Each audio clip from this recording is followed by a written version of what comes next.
Hello everyone, this video introduces the Export Database function of the LiDAR 360 MLS plugin for AutoCAD. This function allows exporting all layers in the current model view to JPKG, KML, and SHP format databases. However, only the export of table views is supported for the JPKG format. When exporting to SHP format, it supports batch export to a specified folder. Click the Export Geodatabase button to open the Export Geodatabase dialog.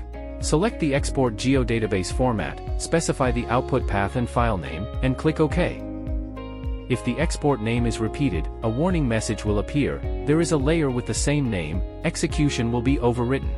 Clicking OK will overwrite the layer with the same name, otherwise, the export will be cancelled. That concludes the introduction to the Export Database function.